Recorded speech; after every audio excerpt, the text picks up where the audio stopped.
Doctor. Next caller ఉన్నారు అనంతపురం నుంచి సౌరెడ్డి గారు. హలో అండి. హలో మేడం, మాకేం చెప్పలేదు మేడం. ఏళ్ళు తెల్లగా అయినాయి మేడం. ఓకే, తెల్ల మచ్చలు అంటున్నారు కదా మీరు? మచ్చలు కాదు మేడం, తెల్లగా అయింది. ఓకే ఓకే అండి. తెల్లగా అవుతున్నాయి అంటే మీ ఉద్దేశం తెల్ల మచ్చలు కాదంటున్నారు, కానీ తెల్లగా అవుతున్నాయి అంటే అది ఏదో తెల్లగా మారిపోయి ఉండాలి, కలర్ తెల్లగా మారి ఉండాలి, లేదా తెల్లగా పొట్టైనా రాలుతూ ఉండాలి, లేదా డ్రై అయిపోయి బాగా స్కిన్ బాగా డ్రై అయిపోయి తెల్లగా కూడా అవుతూ ఉంటుంది. ఈ 3 కండిషన్స్లో ఏంటి అనేది మీరు చెప్పిన ఒక సిమ్టమ్ తోటి డయాగ్నోస్ చేయడం కష్టం అండి దూరం నుంచి. మీరు ఒకసారి వస్తే అది ఏంటి చూసి దాన్ని బట్టి ట్రీట్మెంట్ చెప్పచ్చు. ఓకే. సో డాక్టర్, అయితే సోరియాసిస్ ఒకసారి వచ్చిన తర్వాత అంటే ఇందాక కాలర్ కూడా చెప్పారు, అంత వేగంగా స్ప్రెడ్ అవ్వడానికి కారణం ఏంటంటారు? అది అందరిలోనూ వేగంగా స్ప్రెడ్ అవుతుంది అనేది చెప్పలేమండి. అది వాళ్ళ స్కిన్ సెన్సిటివిటీ బట్టి ఉంటుంది. ఆటో ఇమ్యూనిటీ ఎంత స్ట్రాంగ్గా ఉంది బాడీలో దాని మీద డిపెండ్ అవుతుంది.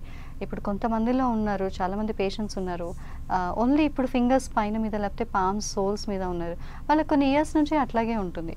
లేదు కొంతమందికి విదిన్ వీక్స్ టైంలో కొంతమంది పేషెంట్స్ ఉన్నారు, విదిన్ 6 వీక్స్, విదిన్ 8 వీక్స్ లోపల 8 వారాల లోపలనే వాళ్ళకి ఆల్మోస్ట్ కాళ్ళ మొత్తము, చేతులు మొత్తము, తలంతా కూడా వచ్చిన పేషెంట్స్ కూడా ఉన్నారు. అది ఆ స్కిన్, వాళ్ళ స్కిన్ సెన్సిటివిటీ మీద డిపెండ్ అవుతుంది. వాళ్ళ డ్యామేజ్ లోపల జెనెటికల్గా ఎంత స్ట్రాంగ్ ఉంది దాని మీద డిపెండ్ అవుతుంది. ఓకే అండి. నెక్స్ట్ కాలర్ ఉన్నారు ప్రకాశం జిల్లా నుంచి శ్రీనివాస్ గారు. హలో అండి. హలో. హలో, నమస్తే మేడం. నమస్తే అండి, డాక్టర్ గారు ఉన్నారు, మాట్లాడండి. నమస్తే మేడం. గుడ్ ఆఫ్టర్నూన్ మేడం గారు. గుడ్ ఆఫ్టర్నూన్ అండి, చెప్పండి. మేడం 5 ఇయర్స్ నుంచి సోరియాసిస్ కంప్లీట్ మేడం, హెడ్ వరకే. ఓకే.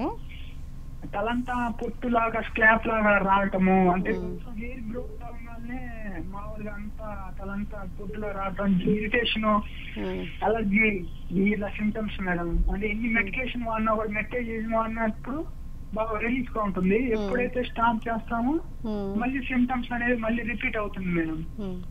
ఇది స్కాల్ప్ సోరియాసిస్ అనేది వన్ ఆఫ్ ద డీపెస్ట్, అంటే ఉన్న అన్ని సోరియాసిస్ రకాల్లో ఈ స్కాల్ప్ సోరియాసిస్ అనేది చాలా డీప్గా ఉంటుంది. దాని ఆరిజిన్ అంటే దాని రూట్ చాలా లోపలికి ఉంటుంది బాడీలో, అంత త్వరగా తగ్గేది కాదు. ఎందుకు అంటే ఒకటి దానిపైన సోరియాసిస్ పైన ఆల్రెడీ ఆయిల్ సెక్రీట్ అవుతూ ఉంటుంది, డస్ట్ కలెక్ట్ అవుతూ ఉంటుంది, స్వెట్ వస్తూ ఉంటుంది, మనము స్కోమ్ తోటి దాన్ని ఇరిటేట్ చేస్తూ ఉంటాము. సో లాట్ ఆఫ్ డ్యామేజ్ మనం మామూలు స్కిన్ మీద కంటే కూడా స్కాల్ప్లో డ్యామేజ్ ఎక్కువగా ఉంటుంది. అందుకు అది మీకు తగ్గడానికి చాలా టైం పడుతుంది. ఒకటి ఏంటంటే రెగ్యులర్గా స్కాల్ప్ని వాష్ చేయడము, దాన్ని డ్రైగా ఉంచుకోవడము, ఎక్కువ చెమట వచ్చినప్పుడు మీరు దాన్ని క్లీన్ చేసుకుని కొంచెం ఎయిర్ కింద పెట్టుకుని వాష్ చేసుకోవడము, తర్వాత డాండ్రఫ్ కనుక కూడా ఉంటే కనుక మీరు దానికి తగ్గట్టుగా కేర్ తీసుకోవడం, ఇలాంటివన్నీ తీసుకుంటూ కరెక్ట్గా వైద్యం చేయించుకోవాలండి. అంటే స్కాల్ప్ సోరియాసిస్కి మీరు పైన అప్లికేషన్స్ ఆయింట్మెంట్ అవి పెడితే తగ్గిపోతుంది మళ్ళీ వస్తుందంటే అది అలాగే వస్తూనే ఉంటుంది. మీరు దాన్ని రూట్ కాజ్ ట్రీట్మెంట్ చేసుకోవాలి. అంటే మీరేంటి, మీ కండిషన్ ఏంటి, మీ లైఫ్ స్టైల్ ఏంటి, మీ స్ట్రెస్ ఫ్యాక్టర్స్ ఏంటి, మీ జీన్స్ ఏంటి, ఇవన్నీ కూడా కన్సిడర్ చేసుకుని మీకు కంప్లీట్ కేస్ హిస్టరీ తీసుకుని మీకు సరిపడా మెడిసిన్స్ కనుక ఇస్తే కోర్స్ వాడితే ఖచ్చితంగా తగ్గుతుందండి.